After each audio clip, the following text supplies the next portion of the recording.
Assalamualaikum warahmatullahi wabarakatuh. Nama saya Alvin Hadi Putra Prastia, NPM 1921911167. Saya dari Pendidikan Jasmani kelas 2E. Di sini saya akan menjelaskan yang pertama, yaitu pengertian belajar gerak. Apa yang dimaksud belajar gerak? Definisi belajar gerak menurut Schmidt 1991 adalah serangkaian proses yang dihubungkan dengan latihan atau pengalaman yang mengarah kepada perubahan-perubahan yang relatif menetap dalam kemampuan seseorang untuk menampilkan gerakan-gerakan yang tampil. Kemudian, pada dasarnya, definisi Schmidt di atas mengandung 3 aspek, yaitu yang pertama, belajar merupakan pengaruh latihan atau pengalaman. Kemudian yang kedua, belajar tidak langsung teramati. Kemudian yang ketiga, perubahan yang relatif melekat. Banyak perubahan dalam penampilan terjadi oleh sebab lain yang sifatnya hanya sementara. Misalnya oleh kelelahan, obat-obatan, atau kondisi lingkungan.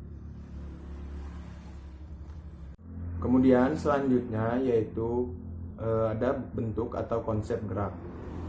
Konsep gerak adalah tahapan atau perubahan gerak untuk mengembangkan dan kematangan suatu keterampilan gerak anak yang melibatkan dasar gerak anak. Kemudian menurut Mahendra 2017, konsep gerak yang meliputi konsep tubuh, konsep ruang, konsep usaha, dan konsep keterhubungan. Di mana konsep tubuh menurut Mahendra yaitu tubuh pada dasarnya dapat dibagi menjadi 2 bagian, yaitu bagian tubuh dan aksi tubuh. Kemudian konsep ruang menurut Mahendra, konsep ruang selalu berkaitan dengan upaya menjawab pertanyaan ke arah mana kamu bergerak atau di mana kamu dapat melakukan gerakan. Kemudian ada selanjutnya konsep usaha. Konsep usaha selalu berkaitan dengan upaya menjawab pertanyaan bagaimana gerakan dilakukan.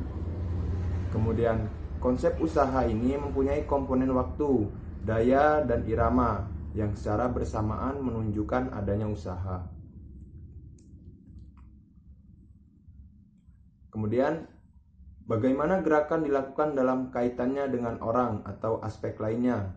Secara individu dan kelompok, orang dapat yang pertama terpaut atau terpisah, kemudian bertemu atau berpisah, memimpin atau mengikuti, kemudian bergabung atau berpencar, sesuai atau bertentangan, kemudian membayangi.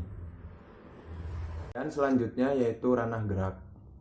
Ada 3 ranah yang berkaitan dengan perkembangan manusia, yaitu efektif, kognitif, dan motorik. Meskipun ranah-ranah perkembangan tersebut biasanya dipelajari sebagai unit-unit individual, kita harus mengingat bahwa domain-domain tersebut secara konstan berinteraksi satu sama lain. Segala sesuatu yang kita lakukan pada domain ranah motorik dipengaruhi oleh emosi kita, interaksi sosial, dan perkembangan kognitif. Sejauh ini, semua perilaku pada domain efektif dan kognitif lebih kuat dipengaruhi oleh perilaku motorik. Kemudian Piaget dapat mengategorikan perilaku ke dalam 4 tahap perkembangan kognitif, yaitu yang pertama sensor motorik, lahir sampai dengan umur 22 tahun.